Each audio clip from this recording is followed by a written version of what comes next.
Salve მეგობრებო, დღეს გვაქვს ესეთი სპეციალური პოდკასტი, პატარა ток-შოუ, სადაც გვინდა ძალიან საინტერესო თემაზე ვილაპარაკოთ. და სანამ ამ კონკრეტულ თემაზე გადავალთ, პატარა შესავალს გავაკეთებ, რაზე გვაქვს საუბარი. ამიტომ ვისაუბრებთ ბავშვებზე. საქმე ისაა, რომ 14 დეკემბერს ქალაქის მერმა კახა კალაძემ ვერ აანთო ნაძვის ხე პარლამენტის წინ. ეს ხდებოდა მიმდინარე პროტესტის ფონზე. და მიუხედავად იმისა, რომ მთელი დროის განმავლობაში როგორც კალაძე, ასევე ქართული ოცნების მაღალჩინოსნები ამბობდნენ, რომ ახალი წელი აუცილებლად მოვა და ნაძვის ხე აუცილებლად აინთება, საბოლოო ჯამში ესე არ მოხდა. და კალაძე რო გამოვიდა, თქვა, რომ ეს იყო აგრესიული დემონსტრანტების გამო. რაც ხელში ეჭირათ იქ დემონსტრანტებს იყო მხოლოდ დროშები, პლაკატები და რაც მთავარია იმ ადამიანების ფოტოები, ვინც სისტემამ ცემა და აწამა აი ამ გასული 3 კვირის განმავლობაში, რაც მთელი საქართველო არის აქციებით მოსული. თუმცა, ჩემთვის ძალიან საინტერესო იყო ის ფრაზა, რომელიც შემდეგ ქართული ოცნების სისტემამ, მანქანამ, პროპაგანდისტულმა მანქანამ დაატრიალა, რომ თითქოს ბავშვებს ახალი წელი წაართვეს. და იმ ფონზე, როდესაც 3 კვირა მთელი საქართველო საპროტესტო აქციებით არის მოცული და როცა ოცნება უფრო და უფრო მეტ ადამიანის უფლებათა შემზღუდავ კანონს იღებს და როდესაც პოლიცია არ იცავს მოქალაქეებს, დღეს ვილაპარაკებთ იმაზე, თუ ვინ წაართვა ბავშვებს ახალი წელი სინამდვილეში და არა მხოლოდ წელს. დღეს სტუმრებთან ერთად ვისაუბრებთ ბავშვებზე, რომლებსაც ახალი წელი არასდროს სდგება. 260,000-ზე მეტ ბავშვზე, რომლებიც საარსებო შემწეობაზე არიან დამოკიდებული. უფრო რომ გავამარტივოთ, ყოველი მესამე ბავშვი 18 წელს ქვემოთ მოზარდებზე არის საუბარი, ცხოვრობს სიღარიბის ზღვარს მიღმა. ვილაპარაკებთ ბავშვებზე, რომლებსაც სკოლაში შემსრულებისგან გული მისდით, რადგან უფასო სასკოლო კვება არ არის პრიორიტეტი, მაშინ როდესაც ხელისუფლება საახალწლო ღონისძიებებში ყოველწლიურად მილიონობით ლარს ხარჯავს. ჩვენ ვცხოვრობთ ქვეყანაში, სადაც არასრულწლოვანი მარიტა მეფარიშვილი ვაკის პარკში შადრევანში დენის დარტყმა მოკლა, სადაც სკოლის მოსწავლე ლუკა სირაძემ თავი მოიკლა პოლიციის მხრიდან ზეწოლის შედეგად, ამ ცხოვრების დედაცო რომ დაწერა, სადაც ზუგდიდში 2 ბავშვი დაიწვა სახლში, იმიტომ რომ შუქი არ ჰქონდათ და სანთლით ანათებდნენ სახლს, სადაც წინა საახალწლოდ აფრიკის დასახლებიდან მერიან ბავშვები სახლებიდან გამოყარა. და რაც მთავარია, ყველა ეს შემთხვევა და არა მხოლოდ ეს შემთხვევები და ბევრზე ვილაპარაკებთ დღეს. ყველა ეს შემთხვევა მიუთითებს ერთი მხრივ ხელისუფლების მხრიდან რეალური პრობლემების უგულებელყოფაზე, შემდეგ კი დაუსჯელობის წახალისებაზე, რადგან არც ერთ ამ საკითხს სისტემური რეაგირება არ მოყოლია. მოკლედ, დღეს ვისაუბრებთ იმაზე, თუ სინამდვილეში ვინ ართმევს ბავშვებს ახალ წელს. და ჩვენი სტუმრები არიან თამთა მიქელაძე, სოციალური სამართლიანობის ცენტრიდან, კოტა ჭანტურია, განათლების პოლიტიკის ცენტრის დირექტორი და სოფი მენაბდიშვილი, პარტნიორობა ადამიანის უფლებებისთვის. და სამივე ეს ორგანიზაცია არის იმ ორგანიზაციათაგანი, რომლებიც ძალიან აქტიურად მუშაობენ სწორედ ამ საკითხებზე, დაწყებული სიღარიბიდან, სოციალური პრობლემებიდან, დასრული და გაგრძელებული და არა მხოლოდ ბავშვთა საკითხებით. დიდი მადლობა მეგობრებო ჩვენთან მოსვლისთვის. და სანამ გადავალთ უშუალოდ კონკრეტულ ღრმა საუბარზე, მინდა რომ 1-2 წინადადებით შევაფასოთ თქვენი გადმოსახედიდან, თქვენი რაღაც სამსახურეობრივი თუ სამუშაო სივრცის გადმოსახედიდან, რა მდგომარეობა არის დღეს საქართველოში ბავშვთა საკითხების კუთხით. თამთა შენით დავიწყოთ. ხო, პირველ რიგში ალბათ ის უნდა ითქვას, რომ რასაც ქართული ოცნების ხელისუფლება აკეთებს, ეს კარგად უნდა დავინახოთ, ხო? ანუ ეს არის რეჟიმი, რომელიც ეუფლება ყველაფერს, ხო? ჩვენს სახელმწიფო ძალაუფლებას, ეკონომიკურ რესურსებს, ბუნებას, საჯარო სივრცეებს, ჩვენს თავისუფლებას, ხო? პროტესტების კრიმინალიზებაც კი ხდება ამ ქვეყანაში და ფაქტობრივად აი სიცოცხლის, თავისუფლების, უსაფრთხოების, მომავლის, წართმევის, აი ამ პოლიტიკას ის ცდილობს, რომ უპასუხოს თითქოს და იმით, რომ რაღაცა ტიპის სიწმინდეებს იცავს, ხო? თითქოს იცავს ოჯახს, თითქოს იცავს ბავშვს, ბავშვებს, თითქოს იცავს რელიგიას და ასე შემდეგ და ძალიან მნიშვნელოვანია გავიაზროთ, რომ სინამდვილეში ეს არის შენიღბვა და უნდა დავინახოთ რეალობა აი ამ ნიღბების უკან. და ჩვენ ხომ მრავალი წელია ვმუშაობთ სოციალურ დაუცველობაზე, სიღარიბეზე და მაშინ როდესაც ვხედავთ რა მასშტაბის არის ბავშვებში სიღარიბე, ზოგადად მოსახლეობაში და ბავშვებში, როგორ ინგრევა ოჯახები მაღალი მიგრაციის გამო და მათ შორის ისტორიულ მაქსიმუმზე არსებული მიგრაციის გამო, ხო როცა ვხედავთ საპოლიციო ძალადობის კონკრეტულ შემთხვევებს ბავშვების მიმართ და სრულ მოუმზადებლობას, ხო, პოლიციის რომ უპასუხოს ბავშვთა ინტერესებს, ხო, ну, რა თქმა უნდა, ძალიან აშკარაა, რომ სინამდვილეში სახელმწიფოს არ აინტერესებს ბავშვები და ეს რაც პოლიტიკური ტექნოლოგიების ნაწილია, რომ დღეს მასობრივი საყოველთაო უკმაყოფილება საგარეო პოლიტიკისა და ზოგადად ქვეყანაში ავტორიტარიზმის მშენებლობის მიმართ გადაფაროს თითქოს რაცა წმინდა საკითხებით.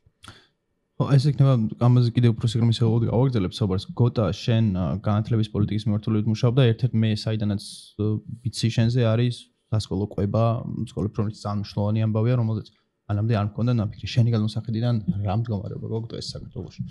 ну ზოგადად თუ იყო ძალიან ძიმე მდგომარეობა, მაგრამ ну განათლების სფეროშიც თუ იყო, ახლა დღეს მაგალითად დილით ვესწრებოდი მშობელთა აქციას განათლების სამინისტროდან, გუშინ იყო მასწავლებლების მსვლელობა განათლების სამინისტროსთან და ესე იგი პრინციპში ბევრი არა იყო კითხვები მაინც რომ აი რატო განათლების სამინისტრო ხო და პრინციპში ძალიან კარგია რომ ბევრი კითხვა არ იყო ხო იმიტომ რომ რეალურად ჩვენ რასაც წლებია ვუყურებთ აი მე ჩემი გადმოსახედიდან შემიძლია ვთქვა რომ ის რაც ქვეყანაში ხდება წლების მანძილზე პრაქტიკულად ეს მოდელი გამოცდილი არის განათლების სისტემაში ანუ ის რომ ძალოვანი სტრუქტურები მართავენ განათლების სისტემას ის რომ აბსოლუტური ტერორი ხორციელდება მასწავლებლებზე სკოლის დირექტორებზე ის როგორ მართავს სისტემას ხელისუფლება ხო და როგორ აკონტროლებს მას რესურს ცენტრებით შემდეგ დირექტორებით შემდეგ გავლენიანი პირებით და ფაქტობრივად ამით ხედავთ რომ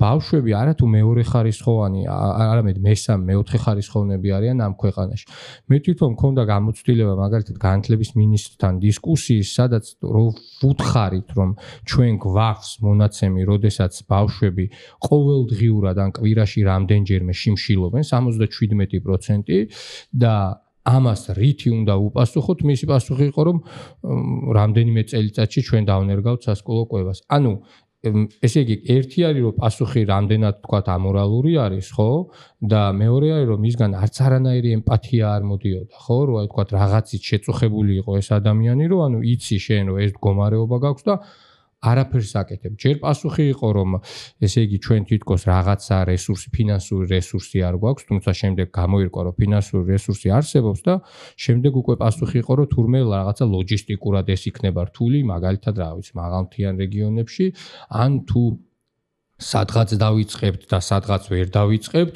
ეს არათანაბარ გარემოს შექმნის. თითქოს ახლა ისეთი თანასწორი და თანაბარი გარემო გვაქვს ყველასათვის, ხო, რომ რა ვიცი, ხო და ამიტომ ხო ძალიან მოკლედ რო გიპასუხოთ. პრინციპში ეს პროტესტის დროსაც გამოჩნდა, ხო, როდესაც თელი პროპაგანდა იმას ქნეს, რა ქვია, დათესეს, რომ თითქოს თქვათ სკოლის მოსწავლეებს მაგალითად მოზარდებს არ აქვს პროტესტში მონაწილეობის უფლება, ხო?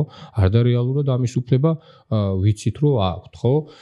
ისევე როგორც თქვათ მთელი ტერორი მიმდინარეობდა მასწავლებლებზე იმისათვის, რომ მათ ხმა არ ამოიღოთ. არავითარ შემთხვევაში ამ პროტესტში არ ჩართულიყვნენ, ხოლო ისინი ვინც ჩაერთვნენ მათზე ისეთი ზეწოლა განხორციელდა რომ თქვათ ამაზე თავად მასწავლებლები ძალიან კარგად საუბრობენ ხო ამიტომ პრინციპში როგორც თქვი ხო რომ ესე იგი რაღაც მხრივ სკოლა არის პატარა მოდელი სახელმწიფოსი და ის რაც 10 წლეულების მანძილზე სასკოლო განათლებაში ხორციელდება აი მას დღეს ვხედავთ ქვეყნის მასშტაბით ხო და სხვა შორის სიმბოლური არის რომ აი მაგალითად თქვათ ჯერ ერთი რომ ძალოვანი სტრუქტურებიდან ინიშნებიან განათლების სისტემაში ხელმძღვანელი პირები და ასევე პირიქითაც ხდება აი მაგალითად რაღაც სულ რაღაც 10 დღის წინ მაქსიმუმ 2 კვირის წინ განათლების მინისტრის მოადგილე რომელიც აქამდე შსს-ში მუშაობდა მათ შორის შაშკინის ერთ-ერთი მარჯვენა ხელის იყო დიმიტრი შაშკინის ეს ადამიანი განათლების მინისტრის მოადგილეობიდან 2 კვირის წინ გადავიდა თავდაცვის მინისტრის მოადგილედ. და აქ ანუ არგუმენტაციაც აღარ არის, რომ ანუ აღარც გეუბნებიან ზრდილობის იმითაც კი, რომ აი თქვათ რატომ, რომ რა გამოცდილებით, რა კომპეტენციით, ხო? ისევე როგორც თქვათ ჩვენ ხედავთ, რომ განათლების მინისტრები თვითონ განათლების პოლიტიკას უყურებენ როგორც კომერციას, ხო? ეს მათთვის არის რაღაცა ბაზარი, ხო? და პრინციპში თქვათ რაღაც კერძო სექტორიდან მოდიან და ისევ კერძო სექტორში ბრუნდებიან და აგერ ხედავთ პირიქით თქვათ იმ სპეცრაზმელების და იმ რობოკოპების გამოყვებაზე ზრუნავენ, რომლებიც შემდეგ ჩვენ გვარბევენ, ხო? ამიტომ ვითარება კი მძიმე არის და შემდეგ ცხადია შეგვიძლია რომ უფრო დეტალურად გავშალოთ. განათლების საკითხები ძალიან მნიშვნელოვანი ამბავია ამ შემთხვევაში და მე მაგალითად მკითხო, ორი მთავარი პრობლემა ამ ქვეყანაშიც გავდა, ერთი სიღარიბე და მეორე განათლება და ეს ორი რაღაცა არის, რასაც ხელისუფლება მუდმივად ძალიან კარგად ყველა ხელისუფლება იყენებს ხოლმე ადამიანებს ოპრესიისთვის. სოფი, პარტნიორობა ადამიანის უფლებებისთვის არის ერთ-ერთი ორგანიზაციათაგანი, რომელიც ბავშვთა საკითხებზე არასრულწლოვანზე მუშაობს, მათ შორის ძალიან მნიშვნელოვანი არის ძალადობის მსხვერპლ, სხვადასხვა ტიპის სამწუხარო ძალადობის მსხვერპლ ბავშვებთან მუშაობა და თქვენი გადმოსახედი მინდა ამ კუთხით რა მდგომარეობა გვაქვს საქართველოში. მოგესალმებით. დიახ, უსმენ ჩვენს მონაწილეებს და რეალურად ჩვენი საქმეების მაგალითზე შემიძლია გითხრათ, რომ ქვეყანაში ბავშვთა უფლებების დაცვის მიმართულებით სერიოზული პრობლემები გვაქვს. ყველა სფეროში პრაქტიკულად, სადაც კი შეგვიძლია უბრალოდ მოვიაზროთ, რომ შეიძლება ბავშვი მონაწილეობდეს.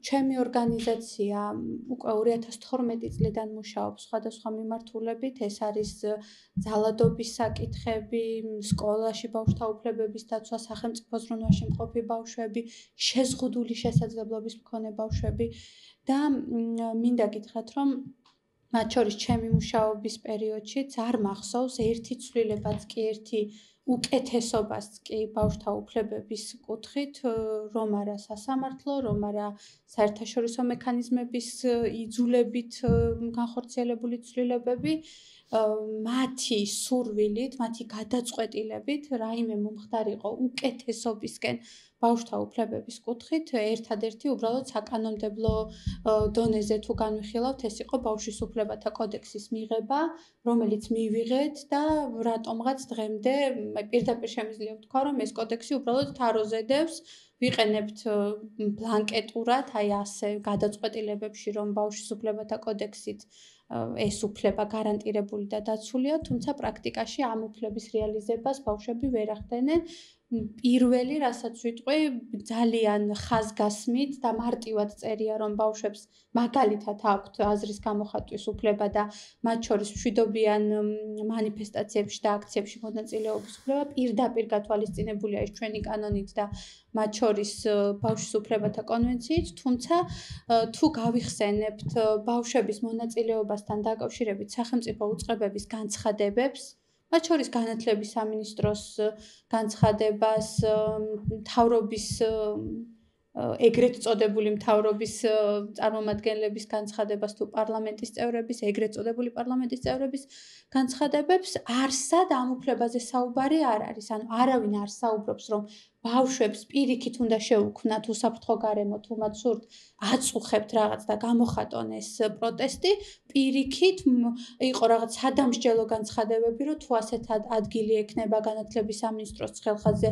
მომხდარიყო შეტყობინება, თუ ბავშვი რაიმეს გააპროტესტებდა ან ეცოდინებოდა სკოლას, რომ ბავშვი აქციაზეა შეტყობინება გაეკეთებინათ განათლების სამინისტროში, ან უფრო აქაც იგრძნობოდა უფრო სადამსჯელო მექანიზმი, ვიდრე ის რომ პირიქით მოგვეწოდებინა ყველასთვის და მათ შორის სამართალდამცავი უწყებებისთვისაც, რომ განსაკუთრებით ბავშვებისთვის გამოხატვა და აქციაში მონაწილეობა ყოფილიყო უსაფრთხო. თუმცა ეს ბავშვთა უფლებების დაცვის ერთი აქტუალური და მნიშვნელოვანი ნაწილია, მაგრამ კიდევ ერთხელ ვიტყვი, რომ არა სასამართლო და რომ არა საერთაშორისო მექანიზმები ალბათ დღეს გაცილებით უფრო მძიმე სიტუაცია იქნებოდა. ჩვენ ყოველთვის გვაქვს ასეთი მიდგომა, რომ შეიძლება მართლმსაჯულების სისტემაშიც არის ძალიან ბევრი გამოწვევა, მაგრამ ეს არის გზა სადაც რითიც ვცდილობთ რომ ბავშვთა უფლებები დავიცვათ და უფრო კონკრეტულად ნელ-ნელა მოგიყვებით იმ ამბებზე, რის გამოც ნამდვილად ვერ ვიტყვით, რომ დღეს ვინმე ბავშვებს ახალი წელი წაართვა, ახალი წელი ვინმე თუ წაართვა, არ ვიცი, ეს პირველი ალბათ კი არა და ალბათ ის გარეშეც ეს არის ის რეჟიმი, რა რეჟიმშიც დღეს გვიწევს ცხოვრება. და ძალიან ესეთია, როგორ არის, ორმაგი სტანდარტი არის ზოგადად, აი, რასაც აპელირება ერთგვარი სიწმინდეებით, ბავშვებით, ეს მაგალითად ეს ბავშვთა დაცვის შესახებ კანონით შეფუთული, მაგალითად LGBTQ+ ადამიანების წინააღმდეგ ცენზორული კანონის შემოღება ამით გუშინ ელენე, რომელიც კამერის უკან დგას, რომელიც თქვენ გელაპარაკებოდათ, ჩვენი ჟურნალისტი, აკეთებდა მასალა ჩამიგდოთ აი ამ ცვლილებებზე და ერთ-ერთი ეს იყო, რომ მშობელი შეიძლება დაჯარიმდეს შვილის ვერ აღზრდის გამო და მითხარ რას მეუბნა, ну რაღაც ეგეთი მართლა არსებობს და თურმე აღმოჩნდა რომ აქამდეც ვართ მისულები რა და ჩემთვის ძალიან ესეთ ხო ერთი მხრივ ძალიან ესეთი ნათელი არის ეს ყველაფერი რომ ანუ შეუძლებელი არის სახელმწიფო რაღაც მშობლის როლს რო ირგებს რაღაცა კუთხით ერთი მხრივ, მაგრამ საბოლოო ჯამში მე რაღაცა ვაკუუმში და შიმშილში გამყოფებს რომ იყო ყველაზე მეტად წყვლადი ამ შემთხვევაში უსუსური იყო ამ შემთხვევაში რომ ვერაფერი ვერ გააკეთო. ზუსტად ამ თემაზე ლაპარაკობთ დღეს და მინდა რომ დავიწყოთ სიღარიბით, იმიტომ რომ ალბათ ამ ქვეყნის ყველაზე მთავარი პრობლემა ის რასაც იარაღად იყენებენ მთავრობები არის სწორედ სიღარიბე, სოციალურ შემწეობაზე დამოკიდებული ადამიანების რაოდენობა, ადამიანებს რომელსაც ფაქტობრივად წართმეული აქვს ყველანაირი ანუ საკუთარი აზრის და საკუთარი რაღაც მოქმედების უფლების უბრალოდ მოქმედების უფლება. და თამთა ისევ შენ დავიწყებთ ახლა შეგვიძლია რომ ყველანი ერთად ჩავერთოთ ამ ამბავში, შენ გაქვს მოტანილი რაღაც კონკრეტული რიცხვები, რომელიც გვაჩვენებს რა მდგომარეობაში არის დღეს სახელმწიფო და რამდენი ბავშვი ცხოვრობს სიღარიბეში იმ რიცხვის მიღმა, რომელიც მე დავასახელე, ხო 260,000-ზე მეტი იღებს საარსებო შემწეობას. რა სურათი გვაქვს დღეს ქვეყანაში? აუცილებლად დავუბრუნდები სიღარიბის საკითხს, მაგრამ ინსპირაცია მომივიდა თქვა უშუალოდ აი ოჯახებზე როცა საუბრობთ, ხო?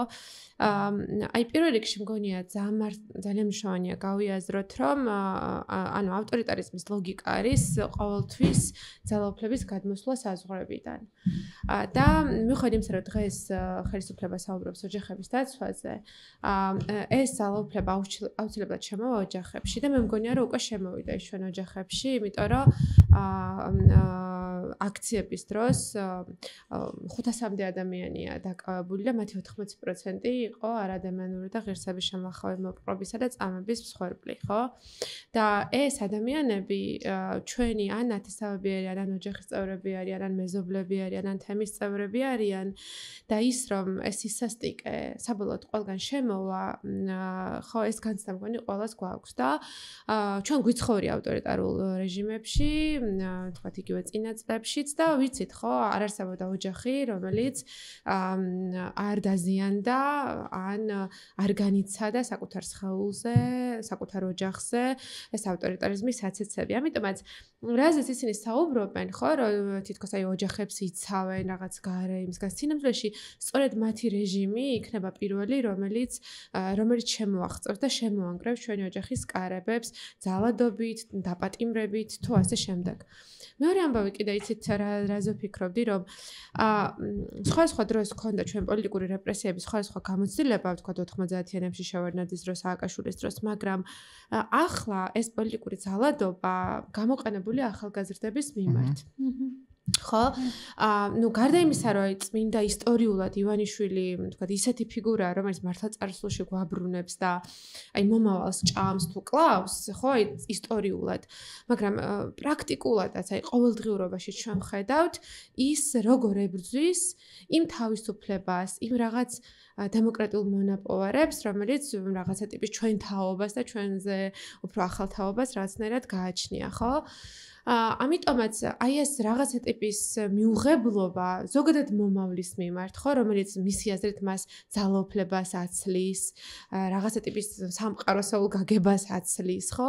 ასევე ძალიან ესეთი პრობლემურია და რაღაცა ტიპის მომავალთან და ახალთაობასთან დაპირისპირების რაღაც ძალიან ტრაგიკულ ამბავს აჩვენებს. ხო, რაღაც 70 წლის კაცი, რომელიც არის მილიარდერი, რომელსაც გონია რომ მთელ ქვეყანას ფლობს, ტყეების 30%-ს ვისაც უნდა იმას მისცემს, ვისაც უნდა ჰესებს ჩვენ მდინარეებში ჩაადგმევინებს, თავის ჭკუაზე ატარებს პრემიერ-მინისტრებს და მთელ სახელმწიფო ინსტიტუტებს, უსაფრთხოების სამსახურებს და შემდეგ, ხო, რომელიც მას გადაწყვიტა რომ საგარეო პოლიტიკაც შეცვალოს, ახლა მას გონია რომ ანუ მომავალს და დროსაც უნდა რომ დაუპირისპირდეს, ხო?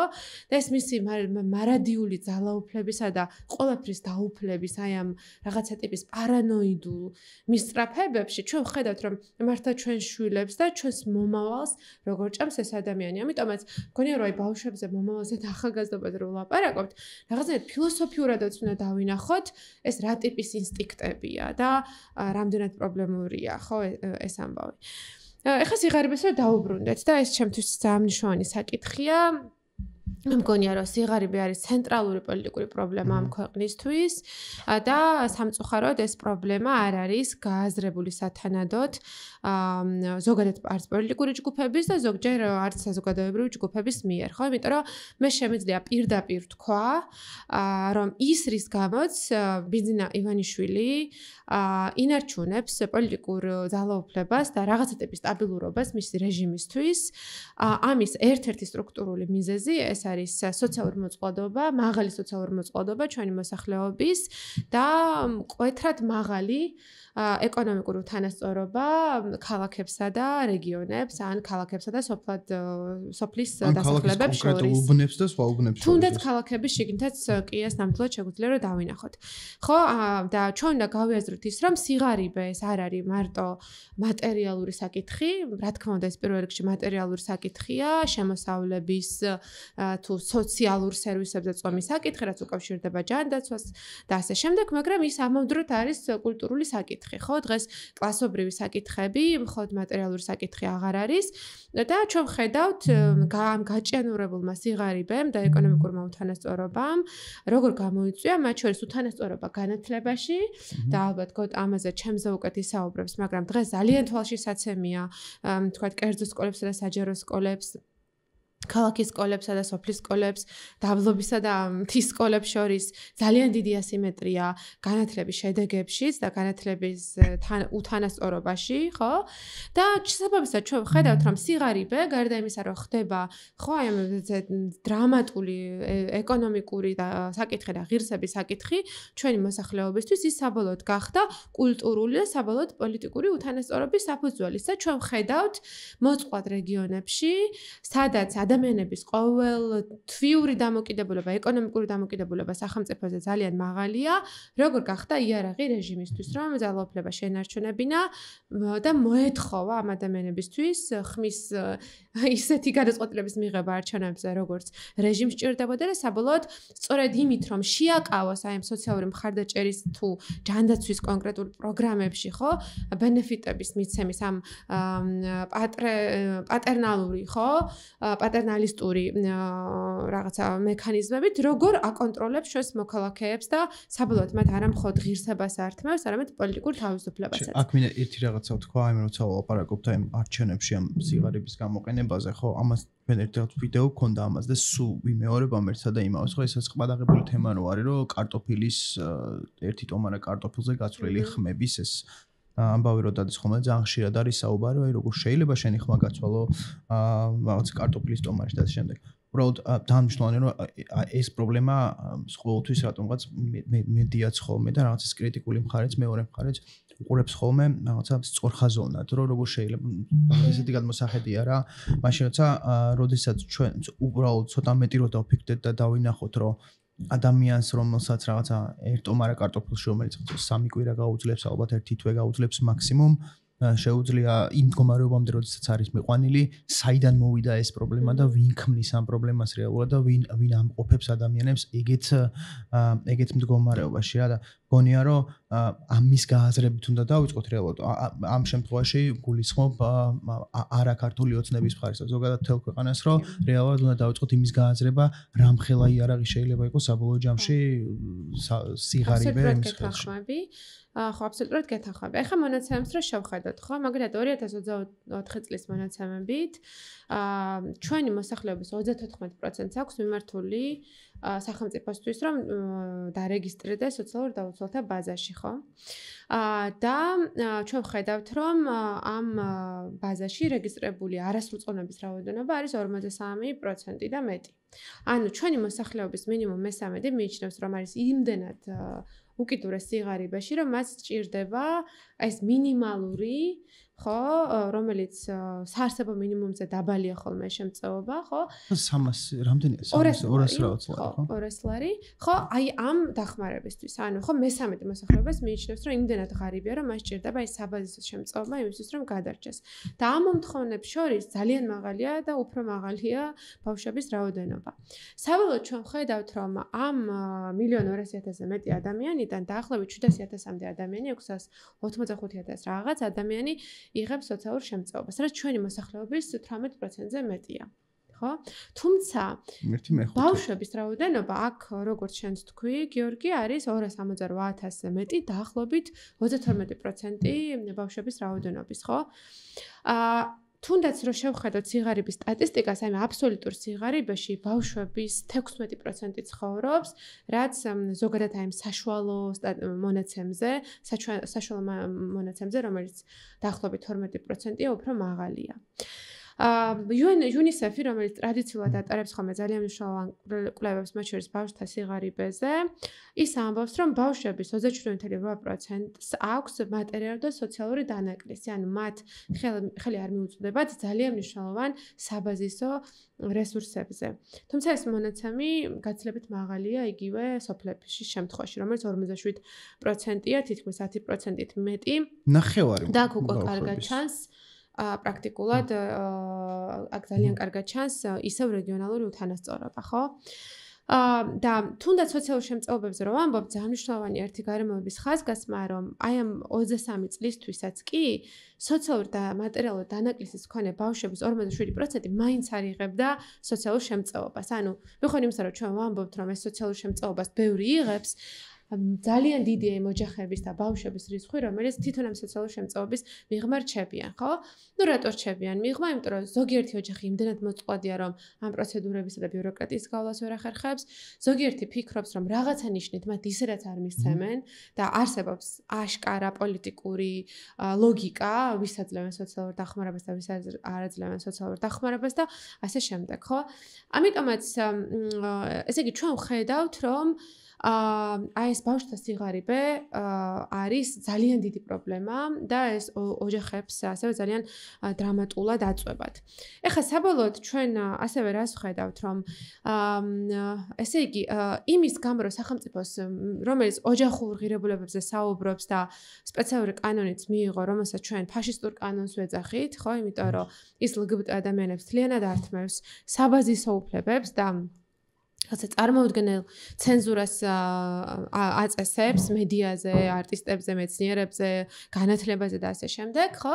ჩვენ ხედავთ, რომ ქვეყანაში არის კატასტროფული დემოგრაფიული კრიზისი, ხო?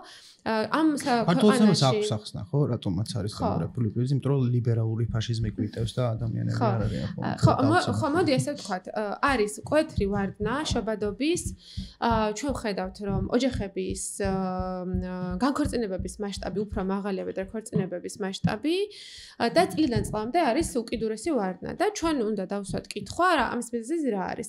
სხვა კონსერვატული ჯგუფები, თქვა იგივე ვასაძე იქნება თუ ქართული ოცნება დღეს უკვე რომელმაც საკუთარ ინტელექტუალურ და იდეოლოგიურ დეგრადაციაში ხო რაც ალტინფოს გაუტოლდა პრაქტიკულად მან აი ეს აიღო ნარატივი და წაიღო თავისთან ჩაყარა ასავალ-დასავალი ალტინფო და სხვები რასაც აკეთებდნენ ამას ხსნის იდეოლოგიით ეხლა მე არ დავიწყებ არაფერს ვკიცებად, უბრალოდ ჩვენს მსმენელებს და მაყურებელს შევეკითხები მათი აზრით, რატო არის ამდენი განქორწინება, რატო არ იღებენ წყვილები გადაწყვეტილებას, რომ შვილები გააჩინონ, იმიტომ რომ მათ ლიბერალიზმი ასწავლის სხეულების კონტროლს და ქალებმა უარი თქვეს ბავშვების გაჩენაზე, თუ იმიტომ რომ მათი დიდი ნაწილი უკიდურეს სიღარიბეშია, საბაჟო საჭიროებებს ვერ იკმაყოფილებს, მუშაობს 2 ან 3 სამსახურში, სადაც უწევენ ექსპლუატაციას, სადაც აქვს დაბალი ხელფასი, იმის გამო რომ აქვთ ვალები, იმის გამო რომ საცხოვრებელი არ აქვთ, იპოთეკით ბინები ვერ გამოაქვთ, იმიტომ რომ საბანკო პროცენტები ძალიან მაღალია თუ ასე შემდეგ. ანუ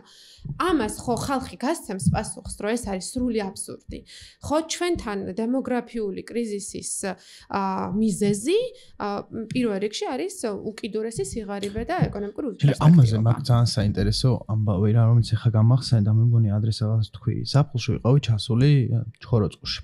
და ეს იყო ის პერიოდი, როდესაც ეს კანონის ამბები ხდებოდა და შემხვდა სრულად შემთხვევით ჩემი ნაცისავი.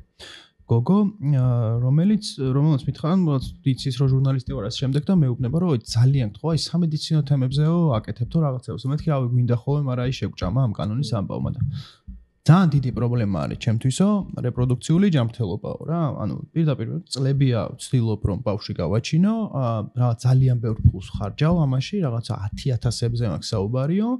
და არაფერი არ არის, ანუ სახელმწიფო ამ შემთხვევაში არც სახელმწიფო დაზღვევის პროგრამები არაფერი ამაზე არ მოქმედებს და რეალურად თავიდან ბოლომდე შენ გინდა შვილი გააჩინო გულით და ვერაჩენ, იმიტომ რაღაცა ჯანმრთელობის პრობლემები გაქვს.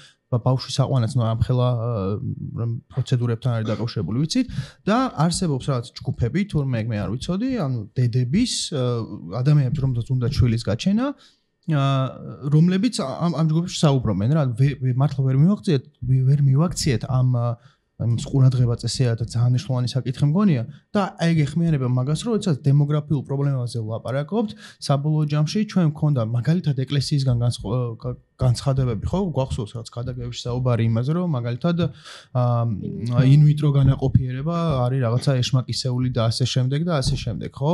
და საუბარი არის დღეს სახელმწიფო ლაპარაკობს იმაზე, რომ მოდი ჩვენ ახლა ერთნაირსკესიან წყვილებს აუკრძალოთ ბავშვის ყოლა, რომ ანუ სრულად ჰაერში არ არსებულ პრობლემას მოათრევს, მაშინ როდესაც ადამიანებს ოჯახებს, რომლებსაც უნდათ შვილი ყავდეთ, მაგთვის ფაქტობრივად შეუძლებელია, რომ ბავშვი იშვილონ, ხო? აი ესეთი ტიპის იმაზე ვლაპარაკობთ უსანასწორობებზე და განსაკუთრებით ეს რეგიონებშია, ხო? იმიტომ რომ ეკონომიკური უთანასწორობა და სიღარიბე უფრო მეტად რეგიონში არის და შენ რო 20,000 ლარი გჭირდება იმის რომ თქვა რაღაც ინვიტრო განაყოფიერებისთვის საჭირო პროცედურები ჩაიტარო და ხანდახან კრედიტები გამოვაქვთ ხალხს იმისგან რა ქვია ბანკიდან ამის გამო ბუნებრივია ეს ვერ შეუწყობს ხელს. ჩვენ უნდა მათ შორის ვისაუბროთ იმაზე, აი ამ რეპროდუქციული პრობლემების ქალებისთვის მიზეზები რა არის, ხო? და ძალიან ხშირად ამის მიზეზებიც იგივე ჯანმრთელობის დაზიანება, სიღარიბე, სტრესი, გარემო, ეკოლოგია და სხვა ძალიან ბევრი ფაქტორებია, ხო? იმიტომ რომ ესეც ქალების ბრალი კი არ არის ძალიან ხშირად, არამედ ამასაც საკუთარი სტრუქტურული ახსნა აქვს და ნუ ოჯახების ხარდაჭერა მიზანი არ არის ხა ამ სისტემის ეს ძალიან აშკარაა, ხო? ჩვენ რაღაც კვლევა გავაკეთეთ, შევადარეთ ევროკავშირის წევრ ქვეყნებში უფრო ნაკლებად მდიდარ და პატარა ზომის სახელმწიფოებში, თქვათ იგივე ბალტიისპირეთში, რა პროგრამებია ჩეხეთში და ასე შემდეგ და ხო, იქ ძალიან ხანგრძლივად და ძალიან სერიოზული ახალისება ხდება ოჯახების იმისთვის, რომ მათ იგივე საცხოვრებლის საჭიროებები დაიკმაყოფილონ, ბავშვებს პირდაპირ ფულადი კომპენსაციები მისცენ, რა ჩვენთან ძალიან მიზერულია 2 წლამდე ბავშვისთვის, მესამე შვილიდან, ეგეც 2 წლამდე მიზერული რაოდენობა და ეს ოჯახები, ვინც ამ პროგრამაში არიან ჩართულები, ამბობენ, რომ თქვა ეს კონტროლი, შემოწმებები იმდენად რთულია, რომ საერთოდ აღარ მინდა, რომ ეს თქვა აგენტები, ვინც ამაზე გვამოწმებენ, ის ვქნათ, ხო? ან როცა თქვა იგივე დედობაზე ვსაუბრობთ, დღეს ძალიან ბევრი ქალისთვის დგას ეს პრობლემა, რომ მათ იმდენად მაღალი ფინანსური და ეკონომიკური ტვირთები აქვთ და დიახ, არა მხოლოდ საკუთარი თქვა ოჯახებისთვის, არამედ ხშირად მშობლების და ბებია-ბაბუისთვის, იმიტომ რომ ჩვენ ხო რეალურად ის თაობა ვართ, რომელიც ამ ეკონომიკური კოლაფსის მერე სოციალურად მარგინალიზებულ მშობლებს ვარჩენთ, ხო? ანუ ჩვენ ხო მარტო ჩვენ თავზე არ უზრუნავთ, ანუ ჩვენ თაობის ხალხი ხო? იმიტომ რომ ჩვენ გვიწევს ძალიან დიდი ტვირთებისა და სახელმწიფოს მიერ ჩამოშლილი ოჯახებისა და იმის კომპენსირება და ძალიან ბევრი ქალისთვის შვილის გაჩენა პრაქტიკულად შეუძლებელი ხდება, მაშინ როდესაც თქვათ იგივე დეკრეტული შვებულებები და დეკრეტის პირობებში თქვათ ეს ხო? ანაზღაურება, დეკრეტული ანაზღაურება მიზერულია და ასე შემდეგ. ამიტომაც ერთის მხრივ თუნდაც მრავალშვილიანი ოჯახების სოციოეკონომიკური მხარდაჭერა, თქვათ იგივე ეს საპატრიარქო, რომელიც ისევ ქალებს აბრალებს ხოლმე, ხო, ამ რაცა გაჩენას და მრავალშვილიანობას და რაცა კულტურულად ცდილობთ ეს ახალისოთ, მაგრამ არაფერს ამბობს კეთილდღეობის სისტემებზე, რაც ბავშვებისთვის უნდა გახდეს, თქვათ, ამის გარანტია, ხო? ნუ ეს კონსერვატული ახსნა არაფერს არ გვთავაზობს, ცარიელი სიტყვების გარდა, ხო? ნუ მეორეს მხრივ ერთ-ერთი ძალიან მნიშვნელოვანი ფაქტორი ხდება ინფრასტრუქტურა. ჩვენ ხედავთ, რომ სერიოზული პრობლემაა, თქვა იგივე საბავშვო ბაღების ხელმისაწვდომობა, ხო? ევროკავშირის ქვეყნებში 95-98% აღწევს ბაღებზე ხელმისაწვდომობა. საქართველოში 72%-ია და სოფლებში ვინც ახერხებს ბავშვები ხო ბაღში სიარულს და სოფლების შემთხვევაში ეს არის 61% და ხშირად მიზეზი და სამჯერ ნაკლებია ეს მონაცემი ეთნიკურ უმცირესობებში მაგალითად ხო და მიზეზი იმის არის გამოც დიდწილად ვერ მიდიან განსაკუთრებულად სოფლად ბავშვები ბაღში ეს არის საცხოვრებლის სიახლოვის ბაღის არარსებობა ხო 44%-ია ასეთი. ეხლა ის თქმა მინდა ეს პირდაპირ არის დაკავშირებული იგივე ქალთა შრომასთან და ქალთა დასაქმებასთან და საბოლოოდ ოჯახების ეკონომიკურ გაძლიერებასთან, ხო? თუ ბაღი არ არის, ქალებს ხო არაფერი აღარჩება, თუ არა ის რომ თქვა დარჩენ სახლში და იზრუნონ ბავშვების გაზრდაზე. ჩვენ ასევე ვხედავთ, რომ აი როცა ეს UNICEF-ის კვლევას ჩაუღრმავდებით, ნახავთ, რომ აი ძალიან მძიმეა ეს დანაკლისები, რაც ბავშვებს არ აქვთ, ხო? აი მაგალითად 21% სახლის გათბობის გარეშე ცხოვრობს, ხო? 31% არ აქვს სათამაშოები. 34% არ აქვს მობილობისა და ტრანსპორტით გადაადგილების შესაძლებლობა. ხო, ანუ ჩვენ ვლაპარაკობთ მართლაც უკიდურეს რეალობაზე და დღეს ქართული ოცნება რასაც აი ამ რაღაცა ნაძვის ხით, ბავშვების დაცვით შესახებ საუბრობს, ხო, ანუ ოჯახების სიწმინდის დაცვაზე, ეს არის სრული ფარსი, манипуляция იმით, რომ ჩვენს ნამდვილად მნიშვნელოვან გრძნობებს შეეხონ, ჩვენს ძალიან ბუნებრივ ინსტინქტს, როგორ გადავარჩინოთ მომავალი თაობა, როგორ დავიცვათ ბავშვები, როგორ დავიცვათ საკუთარი ოჯახები. ხო, მოკლედ იმის თქმა მინდა, რომ ეს აბსოლუტურად ფარსია, ჩვენი მოტყუება და არ უნდა მოვწყუდეთ, იმიტომ რომ დღეს ქართული ოცნების პროპაგანდა, ეს ავტორიტარული ოლიგარქიული სისტემა, რომელიც სინამდვილეში ყველაფერს გვართმევს, ხო, ის ამ წართმევაში უფრო შორს მიდის, ვიდრე თქვა წინა რეჟიმები, იმიტომ რომ ის გვართმევს მომავალსაც. ხო, ის გვართმევს მაგალითად ბუნებრივ რესურსებსაც. ანუ ისეთ სიმდიდრეებს გვართმევს. ის გვართმევს მართლა ოჯახებსაც, იმიტომ რომ ისტორიულ მაქსიმუმზეა მიგრაცია და დღეს აი ხა აქამდე ტაქსით მოვდიოდი და ბიჭი ამბობდა რომ მუდმივად ვარცხვენი ჩემს მეგობრებს, რომლებიც მიგრაციაში მიდიოდნენ, მაგრამ აი ჩემი ამ ბავშვების დასაცავად სხვა გზა არ დამჩენია, თუ არა წავიდე მეც მიგრაციაში. მართლა ოჯახებს გვართმევენ და აი ამ მართლა ყველაზე მნიშვნელოვანი სივრცეების, თავისუფლების, ღირსების წართმევის პირობებში ის ცდილობს, რომ რაღაცნაირად დაგვაბოლოს ვიტყვე ამ ჟარგონს და გველაპარაკოს იმას, რომ თითქოს რაღაცა სიწმინდეებს იცავს. ეს არის აი აბსოლუტური манипуляция და მე მჯერა ნამდვილად ჩვენი მოსახლეობის, ჩვენი ხალხის, რომ ის არის ბრძენი, ის აკვირდება რაც ხდება და უბრალოდ აი ამ სიცრუეს არ მიიღებს.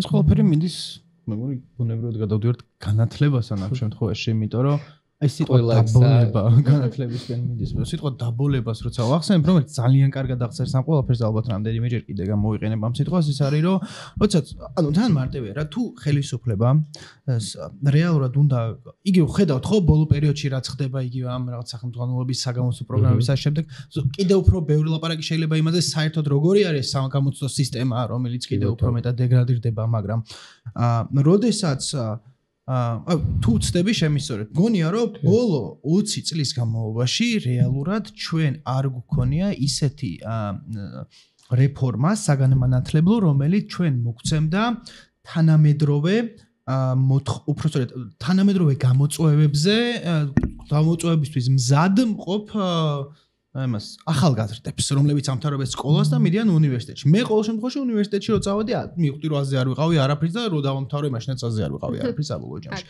მაგრამ მეორე მხრივ ასევე ჩვენ ვხედავთ ბავშვებს, რომლებიც მხოლოდ ქუჩაში რომლებიც გამოდიან, რომელსაც სამოქალაქო თუ შეგნება აქვთ მაღლა და ეს თაობა მართლა ესეთი თაობა არის რა, ერთ-ერთი საუკეთესო თაობა ჩვენს რა ვიცი რეალობაში, იმის გამოც ალბათ რომ ახალგაზრდები არიან, რომელსაც მესეც წარმოდგენა მაქვს უფრო არაფორმალური განათლების გამო აქვს ეს ყველაფერი მიღებული და იმის გამო რომ დღეს უფრო მეტად არის ინტერნეტში რესურსები ხელმისაწვდომი, ვიდრე რა ვიცი სკოლაში ამას გასწავლია. მაგრამ მეორე რასაც წეგან გოტა შენ ახსენებდი იყო რომ აი ეს ერთგვარი ეს სასჯელ აღსრულების თუ რაღაც ეგეთი პოლიციური სისტემების და პოლიციური ხელმძღვანელობის კონტროლი სკოლებში და სამინისტროებში, ხო? მოდი, აქედან დავიწყოთ. რა გავლენას ახდენს ეს ყველაფერი მე საბოლოო ჯამში აი ამ განათლების სისტემის ფორმირებაზე და მე შეგვიძლია გადავიდეთ უკვე ძალიან კონკრეტულ პრობლემაზე, რომელიც ბავშვთა კვება არის სკოლებში. ხო, კი ბატონო, ანუ მარტივად რო ვთქვათ, დღეს ჩვენ და კი ბატონო 20 წელია არ გვაქვს განათლების პოლიტიკა. განათლების პოლიტიკის ნაცვლად ჩვენ ვახორციელებთ პარტიულ პოლიტიკას. თუ პარტიული პოლიტიკა მოდის წინააღმდეგობაში განათლების პოლიტიკასთან, მაშინ ცხადია უპირატესობა ენიჭება პარტიულ პოლიტიკას. თან მარტივად რო ვთქვათ, თუ ჩვენ ესე იგი ანუ ხელისუფლებას მაგალითად უნდა სადღაც დირექტორის დანიშვნა, ის არ ნიშნავს ამ დირექტორს მისი პროფესიული ღირსების ნიშნით, არამედ ნიშნავს პარტიული ლოიალობის ნიშნით.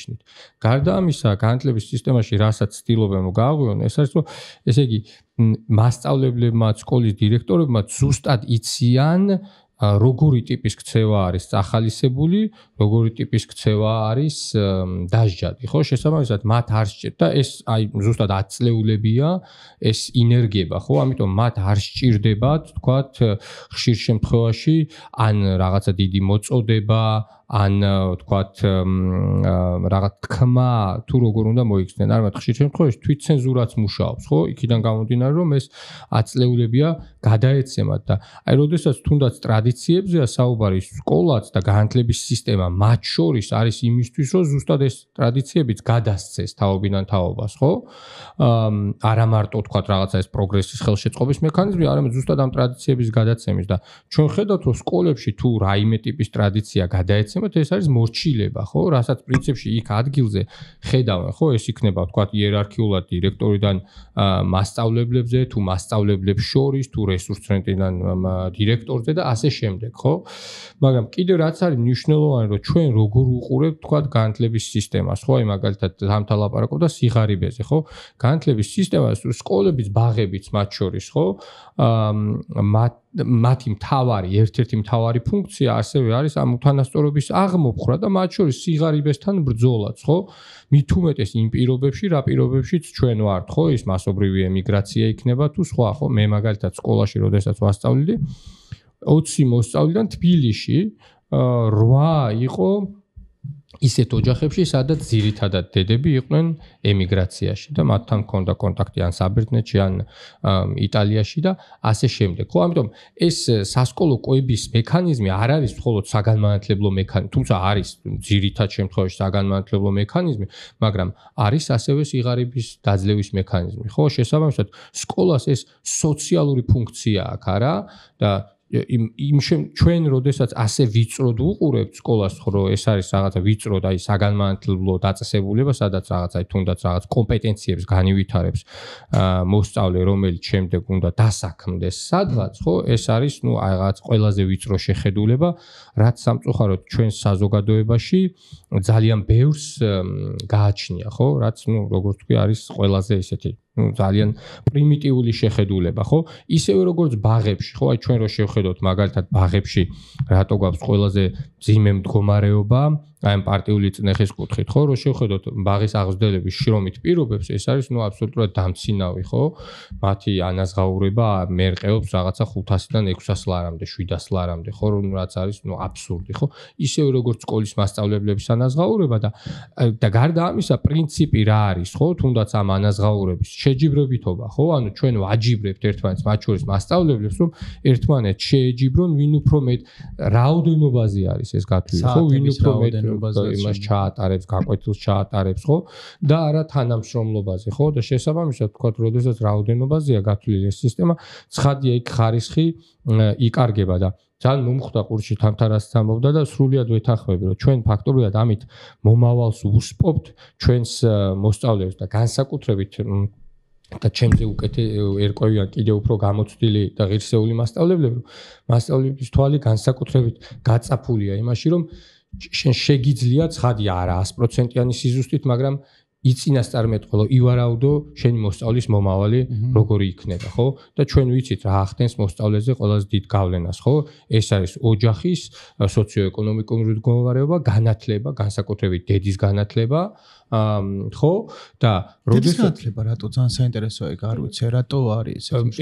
ძირითადად მით უმეტეს ჩვენთან, იმიტომ რომ გაცილებით მეტ დროს ატარებს დედა და მთავარი ფაქტორი ეს არის, ხო? და ჩვენ შემთხვევაში ის რომ სკოლა ხშირად ვერ აძლევს სათანდო განათლებას და ოჯახში ყურადღება და ხარდაჭერა. მაშინ აქ შემოდის, რომ ასევე ემიგრაცია კიდევ უფრო დიდი პრობლემა ხდება, რაც შენ ახსენე, რომ თუ დედები არიან საზოგადოებრივ, იდეაში სკოლამ ეს უნდა დააბალანსოს, არა?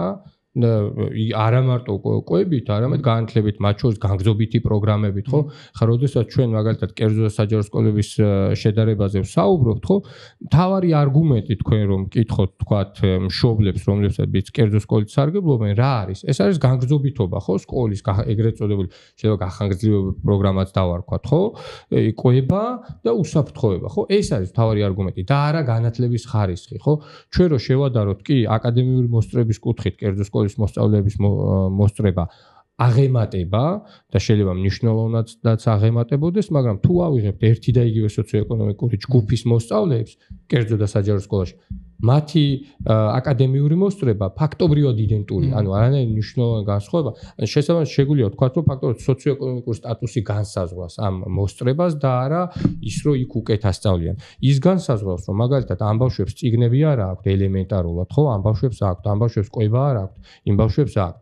და ასე შემდეგ, ხო? ამიტომ ესეც ძალიან მნიშვნელოვანია და ბოლოს, ხო, ესე იგი, განათლების სისტემა შეუძლია შეასრულოს მნიშვნელოვანი გარდამტეხი, ასე ვთქვათ, ფაქტორი და როლი თუნდაც ამ სოციალური წინსვლის კუთხით, მაგრამ მას ასევე შეუძლია შეასრულოს პირიქით.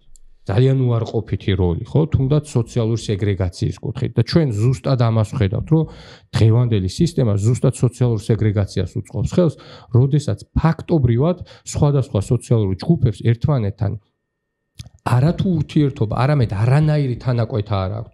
ჩვენ რო შევხედოთ, აი დღის მანძილზე, მაგალითად, სადატარებენ დროს ეს ბავშვები, კერძო სკოლის მოსწავლეების ბავშვები და სადატარებენ დროს საჯარო სკოლის მოსწავლეების ბავშვები, აი ვერც ქუჩაშიც კი არ იკვეთებიან ეს ბავშვები და სკოლა არის ყველაზე მნიშვნელოვანი, მისი როლი არის სოციალიზაცია.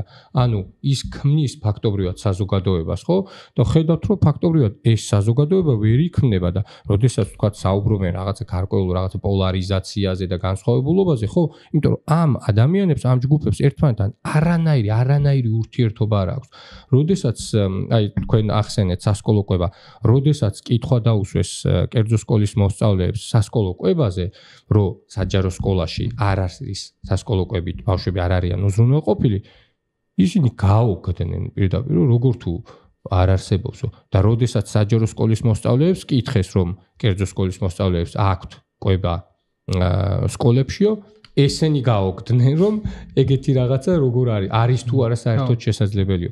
და იგივე ეს დისკუსიაც, როდესაც დაიწყო საქართველოში, სასკოლო კვების თაობაზე, მთლიანად საზოგადოებაში იყო, ხო?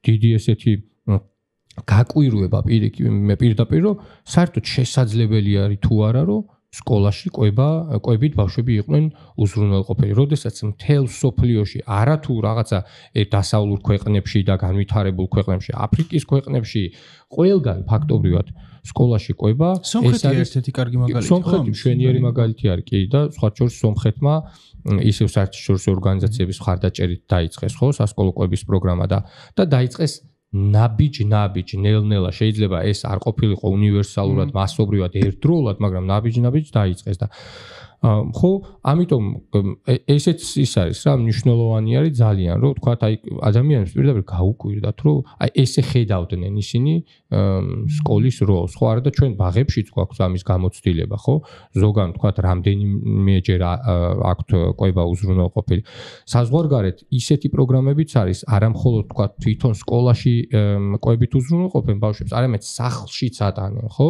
და არსებობს კვლევები რომლებიც სწავლობს როგორც ოჯახზე გავლენას ამ სასკოლო ყვების არამედ თვითონ დედმამიშვილებზე გავლენას ხო და ძალიან მნიშვნელოვანი გავლენა აქვს ხო ამას და ეს რამხელა შვება არის და რამხელა მხარდაჭერა არის მშობლებისთვის არა ამიტომ ხო პრინციპში როდესაც ეთანხმები ისევ თამთას რომ ეს არის აბსოლუტური ფარსი როდესაც ისინი რაღაცა ოჯახურ ღირებულებებზე ტრადიციებზე ბავშვთა უფლებებზე საუბრობენ პირიქით ეს არის ანტი საბავშვო თუ რაღაცა ანტიბავშვური პოლიტიკა ხო ბავშვების პირიქით საწინააღმდეგო პოლიტიკა ხო რომელიც მომავალს ართმევს ნამდვილად ანუ პერსპექტივას უკარგავს ბავშვებს იმიტომ რომ ჩვენ კიდევ ერთხელ ვამბობ შეგვიძლია ვიწინასწარმეტყველოთ რომ როდესაც ბავშვები აი განსაკუთრებით კი ნამდვილად ეთნიკური უმცირესობებიდან როდესაც მათ არ აქვთ ხელმისაწვდომობა სკოლამდელ განათლებაზე, როდესაც წიგნები არ აქვთ ელემენტარულად, როდესაც უხარისხო განათლებას იღებენ, როდესაც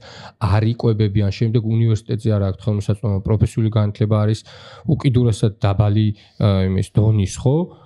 შემდეგ და თან ქვეყანაშიც ზოგადად კონკურენცია არის წამყვანი პრინციპი ყველგან, ხო? და შემდეგ შენ აი ამ მოსწავლეს თუ ამ აბიტურიენტს აჯიბრებ შემდეგ, ხო? ისეთ აბიტურიენტს, რომელსაც აქვს შესაძლებლობა რომ წიგნიც ჰქონდეს, კვებაც ჰქონდეს, ასე შემდეგ, ხო? და შემდეგ აწინაურებ ისევ იმ მოსწავლეს, რომელიც სოციოეკონომიკურად თქვათ უფრო განვითარებული არის, ну პირდაპირ შეგვიძლია ვთქვათ, რომ ესე იგი შენ სახელმწიფოში სისტემა ისე გაქვს მოწყობილი, რომ პირდაპირ უთანასწორობას უწყობ ხელს, ხო?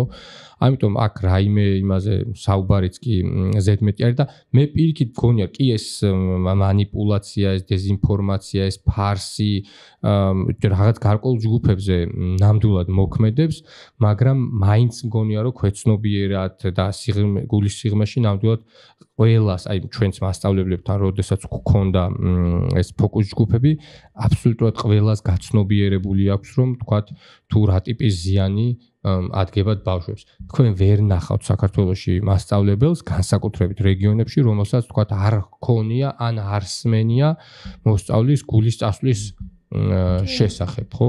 აი და თითქოს თან, აი როგორც კი რაღაცა კონკრეტულ შემთხვევაზე გავიგებთ, აი თითქოს გვახსენდება ერთეული შემთხვევები. არ და ეს არის ყოველდღიურად, აი მართლა ყოველდღიურად არის მე თვითონაც, როდესაც ვასწავლდი საჯარო სკოლაში, 2-3 წელი ვასწავლდი, ამას ნამდვილად ყოველდღიურად ვხედავდი თვითონ კონცენტრაციის დაკარგვას, თავის ტკივილს, მუცლის ტკივილს, შემდეგ სირცხვილს მათ როგორ ტოვებდნენ, ხო, იმას რა ქვია, გაკვეთილს და ურთიერთობებზე როგორ აისახებოდა. ძალიან ცუდი შემთხვევა გამახსენდა, გასაგებია ტორტის გაჭრაზე რომ ბავშვი თქვენ გქონდათ ექეისი, ხო, რაღაც ტორტის გაჭრაზე ბავშვი რომ გარიღეს ფაქტობრივად. კი. შენმა მშობელმა არ გადაიხადა და კი. და ამიტომ არ აჭამეს ღონისძიებაზე ტორტი. ხო, აი მე მქონდა შემთხვევა, როცა ესე იგი და მე აღწერე კიდევაც სადღაც და ვასწავლდი ერთდროულად საჯარო და კერძო სკოლაში და დაახლოებით აი ეს პერიოდი იყო რამდენიმე წლის წინ, როდესაც ჯერ საჯარო სკოლაში მივდიოდი დილით და თამაშობდნენ აი ეგრეთ სეკრეტ სანტას, ხო, საიდუმლო სანტას და რაღაცა ესე იგი რაღაცა მხიარული და სახალისო სიტუაციის ნაცვლად იყო უკიდურესად რაღაცა აი უხერხული დაძაბული მდგომარეობა, როდესაც ეს ბავშვები ძალიან ისეთ ღარიბულ, ძალიან ისეთ საჩუქრებს გადასცემდნენ ერთმანეთს და ერიდებოდათ რაღაცნაირად ერთმანეთის ერთ-ერთ ბავშვს აეტირა კიდევაც და იმ მომენტში აი მარცა იმდენად დავიბენი და ვერ მივხვდი რა უნდა მექნა და შემდეგ მოკლედ ნუ ჩაიარა ამ სიტუაციამ დავიწყეთ გაკვეთილი და დასრულდა თუ არა ეს გაკვეთილი წავედი იქვე ახლოს აი 10 წუთის მანძილზე მანქანით კერძო სკოლაში და რაღაცნაირად აი მართლაც ერთ სიტყვას არ ვამბობ დაემთხვა რომ შევედი იმ გაკვეთილზე აქაც თამაშობდნენ ამ სეკრეტ სანტას და აქ გქონდათ ესე იგი იმდენად ძვირადღირებული საჩუქრები აი ეს JBL-ის ის იყო რა ქვია კურსასმენი დინამიკი სუნამოები და ეს ბავშვებიც როგორ იმაშვებოდნენ ურთიერთობდნენ ერთმანეთთან და შევწყვიტე რამდენიმე წუთით გაკვეთილი და თხოვე რომ ცოტა ხანი გავჩერდეთ მეთქი და გავედი ცოტა ხნით იმიტომ რომ იმდენად მართლა ის იყო რა ის შემზარავი იყო ამის შესწრება მაგრამ ამავდროულად აი ბავშვებთან ერთად ჩვენ თვითონ აკადემიურ პერსონალს დავარქვენ მასწავლებლებს ხო ბაღის აღზრდელებსაც რო შევხედოთ მათი სოციალური ყოფაც იმდენად ძიმე არის ხო რომ ძალიან რთულია რომ თქვათ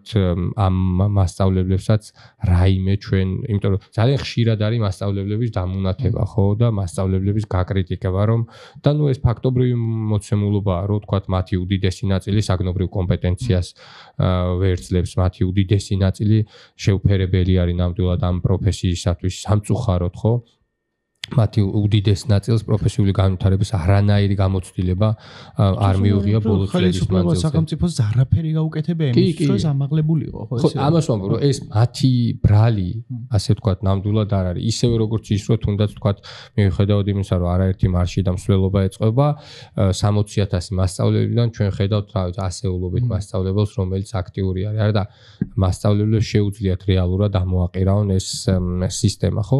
მაგრამ ძალიან სწორად არის გათვლილი ეს ტარგეტირებული ეს ჯგუფი, ხო, რომ თუ შენ ამ ჯგუფს პრინციპში აკონტროლებ, შენ აკონტროლ, შეიძლება ძალოვანი სტრუქტურების შემდეგ ყველაზე მნიშვნელოვანი როლი არის მათ შორის რაოდენობრივადაც, ხო? და სამომავლო პერსპექტივით და გათვლით ხომ საერთოდ, ხო, იმიტომ რომ შენ თუ განათლების პოლიტიკას აკონტროლებ, შეიძლება ყველაზე მნიშვნელოვან პოლიტიკასაც ქვეყანაში ნამდვილად შენ შეგიძლია თქვა რომ ქვეყანაში თქვა მნიშვნელოვან რგოლს მემაშვები აკონტროლებ და განკარგავ. მათ შორის ის რაც თქვენ ახსენეთ ხო რომ საგამოცდო პროგრამებიდან რაღაცების ამოღება ხო ეს ცხადი არ ხდება რაღაცა შემთხვევით, არამედ ეს არის ასევე მიზანმიმართული პოლიტიკა შენ როგორი შინაარსი გინდა რომ აწარმოო ხო და სახელმწიფოების პოლიტიკაც პრინციპში ამასთან არის დაკავშირებული. ანუ განათლების და კულტურის სამინისტრო ერთად გვაქვს და მე მინდა პირდაპირ პარალელის გავლება, მაგრამ მაგალითად ნაცისტურ გერმანიაში ყველაზე მნიშვნელოვანი რგოლი იყო კულტურის მიმართულება იოზეფ გებელსი, რასაც აკეთებდა, ძალიან მნიშვნელოვანი იყო რეალურად ტვინის გამორიცხვის პოლიტიკა და სამწუხაროა ის რასაც უყურებთ, რომ არა მხოლოდ ანუ რეალურად ჩვენ გავს სკოლებში და მის მიღმაც პირდაპირაც ტრიალებს არის აღარ მოვერიდები ეგეთ შეფასებას მიდის ტვინის გამორიცხვის პოლიტიკა და თან რაც თავარი არის ჩვენ ძალიან ვსვაპარაკობთ ხოლმე ეს რუსული პოლიტიკა მაგრამ რაღაც მომენტში ვეთ დამღალა ამან რუსულის თქმამაც რა კი პირდაპირ ის არის რაც რუსული ხდება მაგრამ აი იმდენად რაღაც ბინძური ხდება ეს ყველაფერი რომ ჩემთვის სულ ერთია რას დავარქმევთ ამას რუსულ პოლიტიკას დავარქმევთ ბელორუსულს დავარქმევთ თუ რავი რაც უნდა იყოს ფაქტი არის ის რომ საბოლოო ჯამში ჩვენ ვცდილობ რომ მიიღონ რაღაც ისეთი რაღაცა ჯგუფი ახალგაზრდების რომლებსაც ფაქტორად არც ჯერათ ამ განათლების და ოდიში სანამ გადმოვალ შენ საკითხს აი სულ მახსენდება და სულ ტრიალ ვიღაცის ისიც მოვისმენე ამას წირო როგორ ხდება ასევე რაღაცა განათლების როგორც ანუ განათლების ღირებულების დაცემა ძალიან მარტივად რა მესიჯებს უშვებს მაგალითად ხელისუფლება იმით რომ მიხეილ ყაველაშვილი ინიშნება პრეზიდენტად მე ძალიან ბავშვებისთვის მე ძალიან შორისგარი ვარ იმისგან რომ აი დიპლომი ყველაფერი ანუ არ არის ჩემთვის აი მაგალითად მე როგორც დამსაქმებელი ამ შემთხვევაში ხო მედიაში ჩემთვის სულ ერთია დიპლომი ექნება თუ არა ადამიანს თუ ის თავის საქმეს კარგად აკეთებს და კარგი არის საქმეში. თუმცა, როდესაც ჩვენ ვლაპარაკობთ ფორმალურ განათლებაზე, როცა ვლაპარაკობთ კონკრეტულ მოთხოვნებზე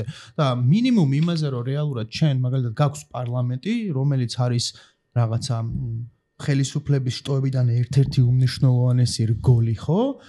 და იქ ყავს ადამიანები, რომლებსაც პრინციპში არასდროს არ მიუღიათ არ მონაწილეობა ისეთ რაღაც ქვეყნისთვის მნიშვნელოვან რაღაც საზოგადოებრივ პროცესებში, ხო? მაგალითად სპორტსმენები, რომლებიც განათავისუფლად სპორტსმენობა განაჩენი არის კიდე ერთხელ, მაგრამ ყავს ადამიანები, რომლებიც მართლა არაფერი არასდროს არ გაუკეთებიათ, ნოლი განათლება აქვს მიღებული, ხო, დიპლომზე არ არის საუბარი, მაშინ შენ რა მესიჯს უშვებ, ანუ რა არსეუბნები შენ ახალგაზრდობას, რომ კარგი, რაც გინდა ის აკეთე, ნებისმიერ მომენტში ვინც გინდა გამხვალ, ცოტა სასაცილოდ ტრივიალური გახდა ეს ყველაფერი, მაგრამ თან ძალიან საშიში ტენდენციაა ეს ყველაფერი, რომ თან ძალიან საინტერესოა ის, რომ ძალიან ლოგიკური გაგრძელებაც იყო იგივე ყაველაშვილის დანიშვნა პრეზიდენტად, რომ აი ორმა პრეზიდენტმა რო არ გაუმართლა ადამიანებმა, საბოლოო ჯამში მივიღეთ პრეზიდენტი, რომელიც ანუ ყველაფრის შემსრულებელია, ზუსტად მორჩილია ზუსტად იმის გამო, რომ არ აქვს არანაირი ესეთი ბექგრაუნდი, როგორ ბოდიშს არ მინდა ეს სიტყვა გამოვიყენო, მაგრამ გამოცდილება და საყრდენი, რომ თვითნებურად თავისით მიიღოს რამე გადაწყვეტილება. შეიძლება ერთ გოტას ნათქვამს დავამატებ, რომ ერთი ხო ეს არის, რომ ჩვენ სიღარიბეზე და უთანასწორობაზე ლაპარაკს არ ვართ შეჩვეული, ხო, რომ თითქოს ჩვენ თავს ვაბრალებთ, რომ აი ჩვენი ბრალია რო ღარიბები ვარ, ჩვენი ბრალია რო ბავშვებს რა საბაზისო საჭიროებებს ვერ ყიდულობთ, სათამაშოებს ვერ ყიდულობთ. ხო, და ძალიან მნიშვნელოვანია ამის გარდატეხა, რაც კულტურულადაც ამის გარდატეხა, იმიტომ რომ რაღაც არსებული ეკონომიკური ლოგიკა ჩვენ გვაჯერებს, რომ ეს მარცხები ჩვენი ბრალია და ჩვენ ვერ ვიყო ჩაღეთ, ხო, რაღაც ვერ გავძვერით, ვერ მივდექით, მოვდექით, ხო, რაც აბსურდია, ხო? მაგრამ მეორეს მხრივ ერთია რომ თქვა ჩვენ ხალხს გვაქვს ამის პრობლემა, მაგრამ მეორე არის რომ როგორ არ წხვენიათ პოლიტიკურ და ეკონომიკურ ელიტებს და ჩვენთან შეუძლებელია საუბარი რომ ცალკე ეკონომიკური ელიტა და ცალკე პოლიტიკური ელიტა, იმიტომ რომ ეს ორი სფერო გადაზრდილი ერთმანეთში და ფული აკონტროლებს საბოლოოდ პოლიტიკასაც, ეს ეხება არა მარტო ქართულ ოცნებას, არამედ პრინციპში ოპოზიციურ პარტიებსაც. როგორ არ წხვენიათ საკუთარი ფუფუნების და აღვირახსნილი სიმდიდრის და ეხა მინდა ვთქვა ჩვენი აღვირახსნილს რატომ ამათ ხო არ შრომიათ ანუ ესენი იყვნენ ან კრიმინალები ან გაიძვერები ან საჯარო პოზიციები ეკავა და გამდირდნენ ესე ჩვენ ხო არ გვაქვს აი ნაშრომ ნაღვაწი ეკონომიკური კლასი რომელიც შრომით და კრეატიულობით გამდიდრდა ხო და როგორ არ წხვენიათ ამ ჩინოვნიკებს ხო ღარიბაშვილი იქნება ეს კობახიძე იქნება კალაძე თუ სხვაები რომლებიც აი მათი ეს ტუტუცი ცოლები ხო რომლებსაც არანაირი საჯარო ფუნქცია არ აქვთ ხო აი არანაირ საჯარო სიკეთეს არ ქმნიან და წერენ საკუთარ ინსტაგრამებზე გარდა იმისა რომ მუდმივი დემონსტრაცია ახალი ტასეცმელის და რაღაც ფეშენ ტრენდების იღებენ ვიდეოებს როგორ მიყავთ სუპერ მდიდრულ სკოლებში საკუთარი ბავშვები ხო და ანუ არც წხვენიათ რომ არც ერთს ბავშვი არ დაყავთ საჯარო სკოლაში ხო არც იყენებენ იმას რომ თქვა 1 სექტემბერი თუ 15 სექტემბერია ეხლა ისაუბრონ განათლებაში არსებულ პრობლემებზე და ისაუბრონ მართლა იმაზე რომ რა დღეშია მოსახლეობის უდიდესი ნაწილი ხო და ანუ ერთის მხრივ მე მგონია რომ ჩვენ ეს სირცხული უნდა დავუძინოთ რომ ჩვენი ბრალი არ არის რომ ღარიბები ვართ მაგრამ მეორეს მხრივ ეს აი მართლა ეს აღვირაც ხსნილი ფუფუნების ეს რაღაცა გამოვლენებები იგივე შეგვიძლია ღარიბაშვილის შვილის ამერიკაში გაფრენის მაგალითი გავიხსენოთ თქვათ რომ ანუ კულტურულად უნდა გახდეს გოიმობა ხო ხვდებით იმიტომ რომ არ მოსულა რა ანუ შენ ქმნი ამ განათლების სისტემას რომელშიც შენი ბავშვი არ დაგყავს ნები ყველა პოლიტიკოსი უნდა დავაშენოთ ჩემი აზრით ვინც ამას აკეთებს ხო და ანუ კალაძე მაგალითად ქალაქის მერი ყველა კრიტერიუმით საზოგადოებრივი ტრანსპორტით უნდა დადიოდეს რა ანუ ვერ გაიგებ შენ ადამიანებს რა უჭირთ იმ ტრანსპორტში ანუ ვერაფერს ვერ გაიგებ თუ არ დადიხარ რა და თამთა გავიხსენოთ ჩვენი წინა პრეზიდენტი რომლის შვილიც ერთ-ერთი რეგიონის საჯარო სკოლაში სწავლობდა და რაც იყო რეალურად ძალიან კარგი მაგალითი. ხა მიშისტობას დაგვაბალებენ. სწავლობს. თუ არა, ამ შემთხვევაში ვლაპარაკობთ იმაზე, გიორგი მარგველაშვილი ხო? იმიტომ რომ მიშისტობა არ დაგვაბრალობ მე. არა, მარგველაშვილი ვიგულისხმობ. და თამთა არის ხოლმე განსაკუთრებული სამიზნე და პირდაპირ პირველი. შვილით საჯარო სკოლაში სწავლობდა, შეიძლება ვცდები, მაგრამ ასე მოხდა. შემდეგ საქმეზე გადავიდეთ, ხო? მაგრამ ყაველაშვილზე აი მეც ერთს დავამატებ რა, რომ ესე იგი და მე სიღარიბეზე. ხო, რომ ესე იგი ჩვენ საუბრობთ რომ თქვა და ეს ნამდვილად ძალიან სიმბოლური არის და ამ სიმბოლის ძალიან დიდი მნიშვნელობა მაგრამ აქ არ არის ლაპარაკი ჩემი აზრით მხოლოდ ის რომ ეს ადამიანი არის ნამდვილად გაუნათლებელი და ეს დიპლომიც ამის დამადასტურებელი არის არამედ ის ასევე შერჩეული იყო იმ ნიშნით რომ ის არის ყველაზე ერთ-ერთი ყველაზე უზრდელი ადამიანი ხო და ამით იყო გამორჩეული, ხო, ერთ-ერთი ყველაზე უტაქტო ადამიანი.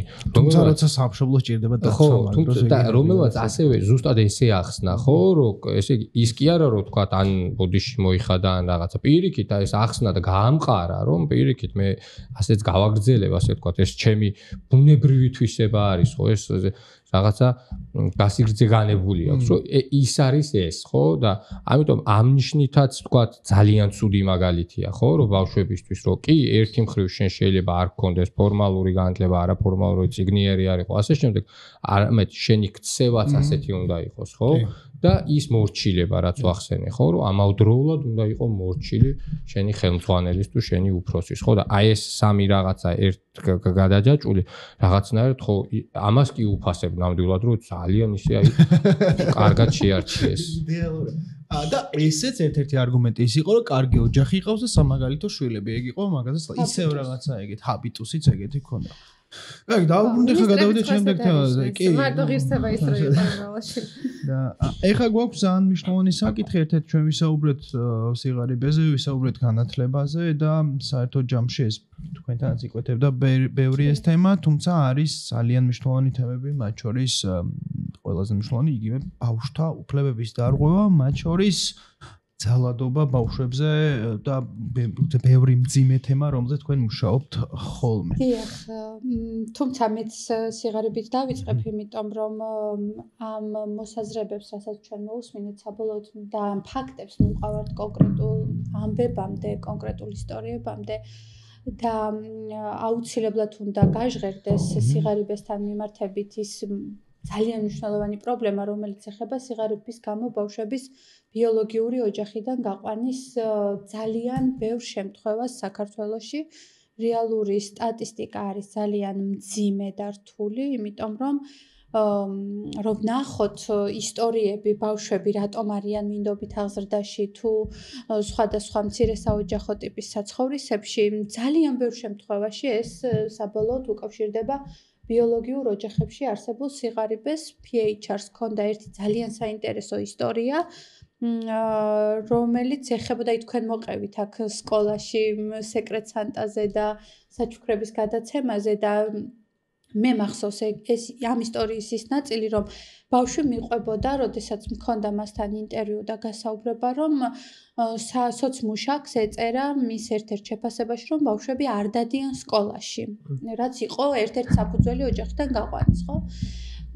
თუმცა ამას როგორ ხსნიდა ბავშვი, რომ არ ქონდა სეზონური ფეხსაცმელი და რომც ქონოდა მისი სახლიდან სკოლამდე არ იყო ასფალტი და წვიმის დროს იმდენად ტალახიანი ხდებოდა და ისეთ დასრული ფეხსაცმელი ქონდა, რომ სკოლაში ბავშვები დასცინოდნენ და ამიტომ როცა წვიმდა, ანუ ამინდობა იყო, უარს ამბობდა სკოლაში მისვლაზე და სახლიდან მშობელი უშვებდა სკოლაში, მაგრამ ის სკოლაში არ მიდიოდა, იმიტომ რომ წვენოდა. და რეალურად აი პირდაპირ ეწერა მოსამართლეს სასამართლო გადაწყვეტილებაში, რომ მშობლის მხრიდან უგულებელყოფა, ანუ ეს არის უგულებელყოფა ძალადობის ერთ-ერთი ფორმა, როცა მშობელს შეუძლია და არაკეთებს, ანუ ესე ფორმულირებული იყო, რომ ბავშვებს არ ქონდათ ფეხსაცმელი. როგორ შეიძლება მოვთხოვოთ მშობელს ქონდეს ბავშვს მრავალფეროვანი ბევრი ტანსაცმელი, როცა სამი ბავშვი ცხოვრობდა რკინის ვაგონში, მათ არ ქონდათ შესაბამისი საკვები, არ ქონდათ გათბობა, არ ქონდათ საშუალება, რომ ეყიდა სეზონური ტანსაცმელი, ეჭამათ კარგი საჭმელი, ის საჭმელი. ბავშვი მიყვებოდა, რომ ცხოვრებაში არ ქონდა გასინჯული ყველი. ოღონდ იმიტომ კი არა, რომ არ უყვარდა, იმიტომ რომ უბრალოდ არასდროს არ ქონდა მის ოჯახს იმის შესაძლებლობა, რომ ყველი ეჭამა. და მათი ძირითადი საკვები იყო ბურღულეული, ანუ იაფი საკვები და რა ხდებოდა ამ დროს სოცმუშაკმა ეს ბავშვები გაიყვანა ოჯახიდან, შეუწყვიტა ოჯახს სოციალურად დაუცველის დახმარება და ბავშვების მინდობით აღმზრდელს უხდიდა 800 თუ 600 ლარს, აღარ მახსოვს ახლა ზუსტად ოდენობა იმისათვის, რომ ეს ბავშვები სადღაც თბილისიდან მოშორებით გურიის რეგიონში, მახსოვს გურიის რეგიონში, გადახვეწეს ბავშვები იმის გამო, რომ იქ ეცხოვრათ. მინდობით აღმზრდელი კი მახსოვს ეს ისტორიაც, არ ურთავდა გათბობას და ეუბნებოდა რომ ერთხელ გავაპროტესტეო რომ რაღაც თეთრეული იყო დახეულიო და ესე მითხრაო რომ აი შენ ოჯახში თეთრეული საერთოდ არ გქონდაო ანუ იმ ზრუნვის დაწესებულებებშიც და ზრუნვის სხვადასხვა ფორმებშიც ხო უდიდესი პრობლემებია ბავშვები მიყვავს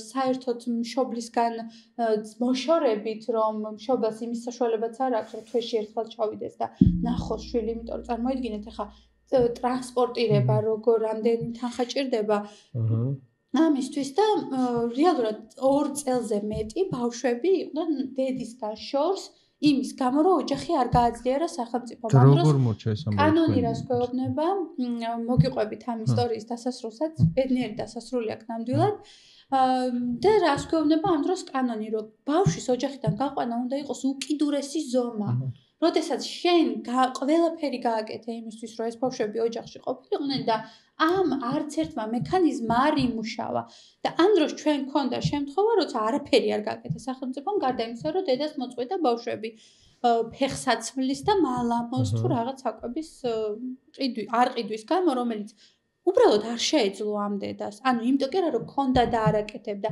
არ შეეძლო ბავშვები დაგვიკავშირდნენ ჩვენ სოციმუშაკის დახმარებით და კიდევ ერთი ადამიანის დახმარებით რომელსაც ჰქონდა ბავშვებთან კომუნიკაცია და უბრალოდ სოციმუშაკი არ ყოფილა რამხელა ბავშვებზეა საუბარი აქ არის საუბარი 8 წლის და 12 წლის ბავშვებზე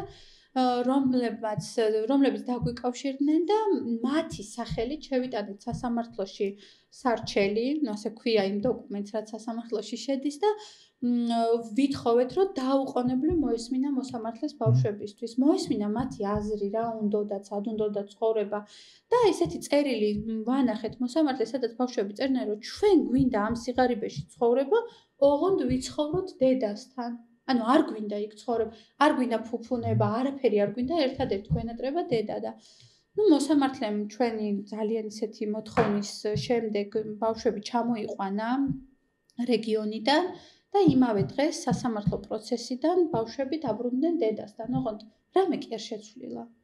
იგივე პირობებში, იგივე სახლში, იგივე გარემოში. ოღონდ მოხდა ისე, რომ ბავშვები როგორი საჭიროებებისაც იყვნენ, მინდობით აღზრდაში გაყვანამდე იგივე საჭიროებებით დაბრუნდნენ, სპეციალური საგანმანათლებლო საჭიროებით, სხვადასხვა სამედიცინო საჭიროებებთან, არაფერი არ გაუმჯობესებულა იმით, რომ ფსიქოლოგიური წნეხია ეს და როგორი ის არის, წარმოიდგინეთ, ძელვადიან პერსპექტივაში ეს ხო ერთეული შემთხვევა არ არის და მე ჩვენ რეალურად ვიღებთ ძალიან ანუ რაღაცა შეიძლება ასობით ადამიანს საუკეთესო შემთხვევაში ალბათ ამ შემთხვევაში, რომელსაც აქვს სერიოზული მენტალური ჯანმრთელობის პრობლემები, რომელიც მე სად და როგორ განმოვლინდება კიდე კაცმა არის ხო რა ამას თალკე მოგიყვებით თუმცა ამ კონკრეტულ შემთხვევაშიც იყო ძალიან სერიოზული პრობლემა ოჯახში რეინტეგრაციის და დაბრუნების თუმცა რა მოხდა მერე ამ ბავშვებმა მიმართეს სასამართლოს და მოითხოვეს რომ ყველა ის გადაწყვეტილება რაც ჩვენ შესახებ მიიღო სახელმწიფომ ცანი უკანონოთ იმიტომ რომ ჩვენ არ უნდა გავიყვანეთ ოჯახიდანო და მოითხოვეს ზიანის ანაზღაურებაც მახსოვს მოსამართლეს როგორ უყვებოდნენ ყველა იმ ამბავს, რაც გადახდათ და მოსამართლე სრულად თავისუფალ გარემოში უსმენდა და საბოლოოდ სახელმწიფოს დააკისრა 35,000 ლარი ზიანის ანაზღაურება, იმიტომ რომ ამ ბავშვების ცხოვრება გაუმჯობესებულიყო, მათი საცხოვრებელი პირობები გაუმჯობესებულიყო, ეს საქმე მიმდინარეა არ დასრულებულა, იქ არის მთელი რიგი ხარვეზები, სხვა სასამართლო, სხვა მოსამართლის პირობებში საერთოდ რაღაცა ძალიან და ისეთი ძიმე ისტორიები გადახდათ ამ ბავშვებს, თუმცა საბოლოოდ ეს კონკრეტული ფაქტი, ეს კონკრეტული საქმე არის ძალიან კარგი მაგალითი იმისა, რა ხდება სახელმწიფო ზრუნვის დაწესებულებებში და რა ხდება სიღარიბის დროს, როგორ ეხმარება სახელმწიფო ჭალებში ეხმარება ოღონდ რას აკეთებს ამ დროს ერთადერთი გამოსავალი არანაირი სერვისი გარდა იმისა რომ ბავშვი ოჯახიდან გაიყვანო არ არის ოჯახების გაძლიერების სერვისები სახელმწიფო მშობლის უნარების შესასწავლი და გასაძლიერებელი სერვისები ან არაფერი გარდა იმისა რომ ბავშვები გავიყვანოთ ოჯახებიდან რაზეც არაერთი ანგარიში თუ კვლევა მათ შორის იუნისეფის თუ სახალხო დამცველის თუ ჩვენი кейსების შედეგად წარმოებია, მაგრამ ეს ასე ვერ გეტყვით ვერანაირად, რომ რაიმე ამ საქმის შემდეგ შეიცვალა, გარდა იმისა, რომ უბრალოდ სიღარიბეს აღარ წერს სოცმუშაკი, როგორც ბავშვების ოჯახიდან გაყვანის საფუძველს. ეს გამოსავალი იპოვეს, რომ უბრალოდ აღარ დაწერონ, რომ სიღარიბეა. და კიდევ ერთი რამ, რაც განათლებასთან კავშირშია, პირდაპირ კავშირშია სიღარიბე და ამ კონკრეტულ შემთხვევაშიც ბავშვებს არ ქონდათ შესაბამისი წიგნები, რვეულები, მათ შორის ეს იყო ფლომასტერი, კალამი, ის ნივთები, სასკოლო ჩანთა, თან ეხა სოციალურ განსხვავებებზე ვისაუბრეთ და მათ შორის საჯარო სკოლებშიც არის ეს სოციალური მათ შორის საჯარო სკოლებს შორის და კლასშიც კი ერთ პატარა სოციუმშიც კი არის ეს განსხვავება პარალელურ კლასებს შორისაც კი და ამ ბავშვებს ჰქონდათ ეს წუხილი რომ ჭირდებოდათ ან უნდოდათ ყოფილიყვნენ იმ თანაკლასელების თანასწორი დედას ვერ თხოვდნენ ამას იმიტომ რომ ხედავდნენ რომ დედას სამის საშუალება არ ჰქონდა და ერთადერთი გამოსავალი იყო ის რომ უბრალოდ სკოლაში არ მისულიყვნენ აი ამ გადაწყვეტილებამდე მიდიოდნენ ბავშვები და კი ნამდვილად სიღარიბე არის ის მთავარი მიზეზი რის გამოც სათანადო განათლებას ბავშვები სამწუხაროდ ვერ იღებენ და სამწუხარო რეალობაა კი ეს. აი ამ ისტორიების მოსმენის შემდეგ უბრალოდ აი რო წარმოვიდგინოთ დღეს ამ ბავშვების ახალი წელი როგორი იქნება. ჩვენ, როდესაც ეს დღესასწაულები ახლოვდება, ხოლმე შეიძლება ძალიან სევდიანია, შეიძლება საზოგადოებისთვისაც რაღაც აი ძალიან ისეთი ემოციური და მძიმე იყოს და ჩვენ არ უნდა ვახდენდეთ რაღაც ამის დრამატიზებას ერთის მხრივ, მაგრამ მეორე მხრივ სულ ვფიქრობ ხოლმე, მართლა შეიძლება ჩემი პროფესიული რაღაც ისიც არის გამოწვევაც, რომ სულ ვფიქრობ და მე როდესაც რაღაცას აღნიშნავ ან მაშვებით ჩვენც გვაქვს ჩვენი თვითკრიტიკა, რომ აი ახლა ნეტა როგორ არის მარიამი ან როგორ არის ნიკოლოზი, თავს როგორ გრძნობს საბა, თეორიული პირობით სახელებს ვამბობ რა საკვირველი, ან სულ გვაქვს ეს განცდა, რომ ამ ბავშვების ახალი წელი როგორი იქნება და ამას უნდა ფიქრობდეს სახელმწიფო, ეს არის მნიშვნელოვანი, რომ რაღაცა ჰუმანიტარული დახმარების ობიექტებად კი არ ვაქციოთ ბავშვები ახალ წელს აღდგომას თუ ბავშვთა დაცვის დღეს, არამედ ყოველ დღე მათ აღვიქვამდეთ როგორც სუბიექტს, როგორც სახელმწიფოში ძალიან მნიშვნელოვან როლს,